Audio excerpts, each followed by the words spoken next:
ನಮಸ್ಕಾರ ಸ್ನೇಹಿತರೆ, ಇಲ್ಲಿ ಸಚಿವೆ ಲಕ್ಷ್ಮಿ ಹೆಬ್ಬಾಳ್ಕರ್ ಅವರು ರಾಜ್ಯದ ಮಹಿಳೆಯರಿಗೆ ಭರ್ಜರಿ ಬಂಪರ್ ಗುಡ್ ನ್ಯೂಸ್ ಅನ್ನು ಕೊಟ್ಟಿದ್ದಾರೆ. ಗೃಹಲಕ್ಷ್ಮಿ ಯೋಜನೆಯ 16, 17, 18 ಒಟ್ಟಾರೆ 3 ಕಂತುಗಳ ಹಣ ನಮ್ಮ ಬ್ಯಾಂಕಿನ ಅಕೌಂಟಿಗೆ ಬಂದಿಲ್ಲ. ಸೊ ಈ ಗೃಹಲಕ್ಷ್ಮಿ ಯೋಜನೆ ಬರುತ್ತಾ ಇಲ್ವಾ, ಸ್ಟಾಪ್ ಆಗುತ್ತಾ ಅಂತ ತುಂಬಾನೇ ಆತಂಕದಲ್ಲಿದ್ದ ಮಹಿಳೆಯರಿಗೆ ಕೊನೆಗೂ ಸಚಿವೆ ಲಕ್ಷ್ಮಿ ಹೆಬ್ಬಾಳ್ಕರ್ ಅವರು ಭರ್ಜರಿ ಬಂಪರ್ ಗುಡ್ ನ್ಯೂಸ್ ಅನ್ನು ಕೊಟ್ಟಿದ್ದಾರೆ. ಹೌದು ಸ್ನೇಹಿತರೆ, ಸೊ ಇಷ್ಟು ತಿಂಗಳು ಅಂದ್ರೆ ನವೆಂಬರ್, ಡಿಸೆಂಬರ್, ಜನವರಿ ಒಟ್ಟಾರೆ 3 ತಿಂಗಳ ಹಣ, ಒಟ್ಟು 6,000 ರೂಪಾಯಿ ಹಣ ಇನ್ನೂ ಕೂಡ ನಮ್ಮ ಬ್ಯಾಂಕಿನ ಅಕೌಂಟಿಗೆ ಬಂದಿಲ್ಲ. ತುಂಬ ತಡವಾಗಿದೆ. ಸೊ ಇವಾಗ ಈ ಸ್ಕೀಮ್ ಸ್ಟಾಪ್ ಆಗುತ್ತಾ, ಹಣ ಬರುತ್ತಾ ಇಲ್ವಾ ಅಂತ ತುಂಬಾನೇ ಆತಂಕದಲ್ಲಿದ್ದ ಮಹಿಳೆಯರಿಗೆ ಕೊನೆಗೂ ಮಹಿಳಾ ಮತ್ತು ಮಕ್ಕಳ ಕಲ್ಯಾಣ ಇಲಾಖೆ ಸಚಿವರಾದ ಲಕ್ಷ್ಮಿ ಹೆಬ್ಬಾಳ್ಕರ್ ಅವರು ಭರ್ಜರಿ ಬಂಪರ್ ಗುಡ್ ನ್ಯೂಸ್ ಅನ್ನ ಲೈವ್ ಆಗಿ ಕೊಟ್ಟಿದ್ದಾರೆ. ಹೌದು, ರಾಜ್ಯದ ಮಹಿಳೆಯರ ಬ್ಯಾಂಕ್ ಅಕೌಂಟಿಗೆ 14 ಕಂತಿನ ಹಣ ಜಮಾ. ಮಾಧ್ಯಮದವರು ಕೇಳಿದ ಪ್ರಶ್ನೆಗೆ ಸಚಿವೆ ಲಕ್ಷ್ಮಿ ಹೆಬ್ಬಾಳ್ಕರ್ ರಾಜ್ಯದ ಮಹಿಳೆಯರಿಗೆ ಭರ್ಜರಿ ಬಂಪರ್ ಗುಡ್ ನ್ಯೂಸ್ ಅನ್ನ ಕೊಟ್ಟಿದ್ದಾರೆ. ಹೌದು ಸ್ನೇಹಿತರೆ, ಕೊನೆಗೂ ಗೃಹಲಕ್ಷ್ಮಿ ಯೋಜನೆಯ 3 ಕಂತುಗಳು ಹಣ ಜಮಾ. ಹೌದು, ಇಷ್ಟು ದಿನ ಗೃಹಲಕ್ಷ್ಮಿ ಯೋಜನೆಯ 16, 17, 18 ಕಂತಿನ ಹಣ 6,000 ರೂಪಾಯಿ ಹಣ ಬಂದಿಲ್ಲ ಅಂತ ಬೇಜಾರಲ್ಲಿದ್ದ ರಾಜ್ಯದ ಮಹಿಳೆಯರಿಗೆ ಸಚಿವೆ ಲಕ್ಷ್ಮಿ ಹೆಬ್ಬಾಳ್ಕರ್ ಅವರು ಭರ್ಜರಿಯಾದ ಬಂಪರ್ ಗುಡ್ ನ್ಯೂಸ್ ಅನ್ನ ಅನೌನ್ಸ್ ಮಾಡಿದ್ದಾರೆ.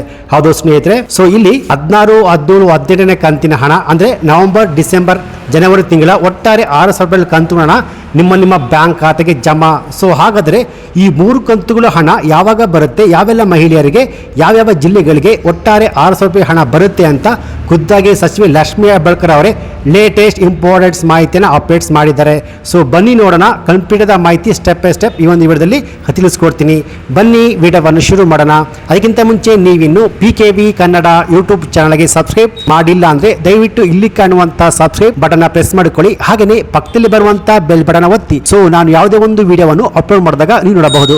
ಹಾಗೆಯೇ ಅನೇಕ ಜನ ವಿಡಿಯೋವನ್ನು ನೋಡ್ತಾ ಇದ್ದೀರಾ, ಆದರೆ ಸಬ್ಸ್ಕ್ರೈಬ್ ಮಾಡ್ತಿಲ್ಲ. ದಯವಿಟ್ಟು ಸಬ್ಸ್ಕ್ರೈಬ್ ಮಾಡ್ಕೊಳ್ಳಿ. ಯಾಕೆಂದ್ರೆ ನೀವು ಮಾಡುವ ಒಂದೇ ಒಂದು ಲೈಕ್ ಮತ್ತೆ ಸಬ್ಸ್ಕ್ರೈಬ್ ಇಂದ ನಿಮಗೆ ಇದೇ ರೀತಿಯಾದ ಉಪಯುಕ್ತ ಮಾಹಿತಿಗಳು ಕಂಟಿನ್ಯೂ ಆಗಿ ಸಿಗುತ್ತೆ. ಅದು ಸ್ನೇಹಿತರೆ, ಗೃಹಲಕ್ಷ್ಮಿ ಯೋಜನೆ ಹಣ ಸರಿಯಾಗಿ ಬರ್ತಿಲ್ಲ ಅಂತ ಅನೇಕ ಆರೋಪಗಳು, ಹಾಗೆಯೇ ರಾಜ್ಯದ ಗೃಹಿಣಿಯರು ರಾಜ್ಯ ಸರ್ಕಾರಕ್ಕೆ ಇಡೀ ಶಾಪವನ್ನೇ ಹಾಕುತ್ತಿದ್ದಾರೆ. ಇನ್ನು ನಮಗೆ ಗೃಹಲಕ್ಷ್ಮಿ ಯೋಜನೆಯ 3 ಕಂತುಗಳ ಹಣ ಬಂದಿಲ್ಲ ಅಂತ ಇದ್ದವರಿಗೆ ಇಲ್ಲಿ ಸಚಿವೆ ಲಕ್ಷ್ಮಿ ಹೆಬ್ಬಾಳ್ಕರ್ ಅವರು 3 ಕಂತುಗಳ ಹಣವನ್ನು ಒಟ್ಟಿಗೆ ಬಿಡುಗಡೆ ಮಾಡ್ತೀವಿ ಅಂತ ರಾಜ್ಯದ ಗೃಹಿಣಿಯರಿಗೆ ಭರ್ಜರಿ ಬಂಪರ್ ಗುಡ್ ನ್ಯೂಸ್ ಅನ್ನ ಕೊಟ್ಟಿದ್ದಾರೆ. ಹೌದು, ಇಲ್ಲಿ ಸಚಿವೆ ಲಕ್ಷ್ಮಿ ಹೆಬ್ಬಾಳ್ಕರ್ ಕ್ಲಿಯರ್ ಸ್ಪಷ್ಟನೆಯನ್ನ ಕೊಟ್ಟಿದ್ದಾರೆ. ಅಷ್ಟೇ ಅಲ್ಲದೆ ಬಾಕಿ ಇರುವ 3 ಕಂತುಗಳ ಹಣ ಅಂದ್ರೆ 16, 17, 18 ಒಟ್ಟು 6,000 ರೂಪಾಯಿ ಹಣ ಒಟ್ಟಿಗೆ ನಿಮ್ಮ ಬ್ಯಾಂಕ್ ಖಾತೆಗೆ ಜಮೆ ಮಾಡುತ್ತೇವೆ ಎಂದು ಸ್ಪಷ್ಟನೆಯನ್ನ ಹೇಳಿದ್ದಾರೆ. ಹೌದು ಸ್ನೇಹಿತರೆ, ಸ್ವತಃ ಮಹಿಳಾ ಮತ್ತು ಮಕ್ಕಳ ಕಲ್ಯಾಣ ಇಲಾಖೆ ಸಚಿವರಾದ ಲಕ್ಷ್ಮಿ ಹೆಬ್ಬಾಳ್ಕರ್ ಅವರೇ ನನಗೆ ಆಕ್ಸಿಡೆಂಟ್ ಆದ ಮೇಲೆ ಸ್ವಲ್ಪ ತಡವಾಗಿದೆ, ಫೈನಾನ್ಸ್ ಡಿಪಾರ್ಟ್ಮೆಂಟ್ಗೆ ಫೋರ್ಸ್ ಮಾಡ್ತೀವಿ, ಆದಷ್ಟು ಬೇಗ ಹಣ ಕೊಡಿ ಅಂತ ಆರ್ಥಿಕ ಇಲಾಖೆಗೆ ಮನವರಿಕೆ ಮಾಡ್ತೀವಿ. ತಡವಾದ್ರೆ ರಾಜ್ಯದ ಮಹಿಳೆಯರಿಗೆ ತೊಂದರೆ ಆಗುತ್ತೆ ಅಂತ ಹೇಳ್ತಾನೆ ಇರ್ತೀವಿ. ಮುಖ್ಯಮಂತ್ರಿಗಳ ಗಮನಕ್ಕೂ ಕೂಡ ತಂದಿದ್ದೇನೆ. ಇಲ್ಲಿ ಫೈನಾನ್ಸ್ ಡಿಪಾರ್ಟ್ಮೆಂಟ್ ಇಂದ ಹಣ ಪ್ರೋಸೆಸ್ ಆಗುವ ಪ್ರಕ್ರಿಯೆ ಸ್ವಲ್ಪ ತಡವಾಗಿದೆ. ಇಲ್ಲಿ ನನಗೆ ಕಾರ್ ಆಕ್ಸಿಡೆಂಟ್ ಆದ್ದರಿಂದ ಆಲ್ಮೋಸ್ಟ್ 40 ದಿನಗಳ ಕಾಲ ನಾನು ರೆಸ್ಟ್ ನಲ್ಲಿ ಇದೆ. ಸೊ ಆದ್ರಿಂದ ಸ್ವಲ್ಪ ತಡವಾಗಿದೆ. ಆದ್ರೆ ಇಷ್ಟು ದಿನ ಮಹಿಳಾ ಮತ್ತು ಮಕ್ಕಳ ಕಲ್ಯಾಣ ಇಲಾಖೆಯಿಂದ ಹಣ ಮಹಿಳೆಯ ಬ್ಯಾಂಕ್ ಅಕೌಂಟಿಗೆ ಹಣ ಬಿಡುಗಡೆ ಆಗ್ತಿತ್ತು. ಸೊ ಆದ್ರೆ ಇನ್ನು ಮುಂದೆ ಅದೇ ರೀತಿ ಆದ್ರೆ ಇಲ್ಲಿ ಬೆಂಗಳೂರಿನ ಉಪನಿರ್ದೇಶಕರ ಮೂಲಕ ಹಣ ಮಹಿಳೆಯ ಬ್ಯಾಂಕ್ ಖಾತೆಗೆ ವರ್ಗಾವಣೆ ಆಗಲು ಸ್ವಲ್ಪ ಪ್ರೋಸೆಸ್ ನಿಂದ ಸ್ವಲ್ಪ ತಡವಾಗಿದೆ. ಆದ್ರೆ ಬಾಕಿ ಇರುವ 3 ಕಂತುಗಳ ಹಣ ಅಂದ್ರೆ 16, 17, 18 ನವೆಂಬರ್, ಡಿಸೆಂಬರ್, ಜನವರಿ ತಿಂಗಳ ಹಣವನ್ನು ಒಟ್ಟಿಗೆ ಮಹಿಳೆಯರ ಬ್ಯಾಂಕ್ ಖಾತೆಗೆ ಜಮೆ ಮಾಡ್ತೀವಿ ಅಂತ ಖುದ್ದಾಗಿ ಸಚಿವೆ ಲಕ್ಷ್ಮಿ ಹೆಬ್ಬಾಳ್ಕರ್ ಅವರೇ ಸ್ಪಷ್ಟನೆ ಕೊಟ್ಟಿದ್ದಾರೆ. ಅದು ಸ್ನೇಹಿತರೆ, ಸೊ ಇಲ್ಲಿ ನೀವು ಲೈವ್ ಆಗಿ ನೋಡಿ ಸಚಿವೆ ಲಕ್ಷ್ಮಿ ಹೆಬ್ಬಾಳ್ಕರ್ ಅವರು ಏನು ಹೇಳಿದ್ದಾರೆ ಅಂತ. ಅವರು ಅಪಪ್ರಚಾರ ಮಾಡ್ಕೊಂಡು ಹೋಗ್ಲಿ, ಗೃಹಲಕ್ಷ್ಮಿ ಹಣವನ್ನು ನಾವು ಬಿಡುಗಡೆ ಮಾಡ್ತೀವಿ ಅಂತ ಈಗಾಗಲೇ ಹೇಳಿದ್ದೀವಿ. ತಾಲೂಕ್ ಪಂಚಾಯತ್ ಮುಖಾಂತರ ಮಾಡಬೇಕು ಅಂತ ಹೇಳಿರೋದ್ರಿಂದ ಸ್ವಲ್ಪ ಲೇಟ್ ಆಗಿದೆ.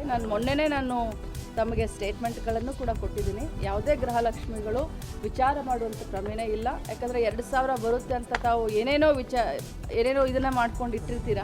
ಆ 2,000 ರೂಪಾಯಿ ಉಪಯೋಗವನ್ನು ಯಾವ ರೀತಿ ಮಾಡಬೇಕು ಅಂತ ಖಂಡಿತವಾಗ್ಲೂ ನಮ್ಮ ಸರ್ಕಾರ, ನಾವಾಗಲಿ ನಮ್ಮ ಇಲಾಖೆ ಆಗಲಿ ಗೃಹಲಕ್ಷ್ಮಿಯನ್ನು 8 ದಿನ ಅಂತ ಹೇಳಿದ್ದೀನಿ. ಈಗ 2 ದಿನ ಆಗಿದೆ. ಇನ್ನು 8 ದಿನದೊಳಗಡೆ ನಾನು ಬಿಡುಗಡೆ ಮಾಡ್ತೀನಿ. ಅವರು ಅಪಪ್ರಚಾರ ಮಾಡ್ಕೊಂಡು ಹೋಗಲಿ, ಗೃಹಲಕ್ಷ್ಮಿ ಹಣವನ್ನು ನಾವು ಬಿಡುಗಡೆ ಮಾಡ್ತೀವಿ ಅಂತ ಈಗಾಗಲೇ ಹೇಳಿದ್ದೀವಿ. ತಾಲೂಕ್ ಪಂಚಾಯತ್ ಮುಖಾಂತರ ಮಾಡಬೇಕು ಅಂತ ಹೇಳಿರೋದ್ರಿಂದ ಸ್ವಲ್ಪ ಲೇಟ್ ಆಗಿದೆ. ಮೊನ್ನೆನೇ ನಾನು ತಮಗೆ ಸ್ಟೇಟ್ಮೆಂಟ್ಗಳನ್ನು ಕೂಡ ಕೊಟ್ಟಿದ್ದೀನಿ. ಯಾವುದೇ ಗೃಹಲಕ್ಷ್ಮಿಗಳು ವಿಚಾರ ಮಾಡುವಂಥ ಪ್ರಮೇಯ ಇಲ್ಲ. ಯಾಕಂದರೆ 2,000 ಬರುತ್ತೆ ಅಂತ ತಾವು ಏನೇನೋ ಇದನ್ನು ಮಾಡ್ಕೊಂಡು ಇಟ್ಟಿರ್ತೀರ. ಆ 2,000 ರೂಪಾಯಿ ಉಪಯೋಗವನ್ನು ಯಾವ ರೀತಿ ಮಾಡಬೇಕು ಅಂತ ಖಂಡಿತವಾಗ್ಲೂ ನಮ್ಮ ಸರ್ಕಾರ, ನಾವಾಗಲಿ ನಮ್ಮ ಇಲಾಖೆ ಆಗಲಿ ಗೃಹಲಕ್ಷ್ಮಿಯನ್ನು 8 ದಿನ ಅಂತ ಹೇಳಿದ್ದೀನಿ. ಈಗ 2 ದಿನ ಆಗಿದೆ. ಇನ್ನು 8 ದಿನದೊಳಗಡೆ ನಾನು ಬಿಡುಗಡೆ ಮಾಡ್ತೀನಿ.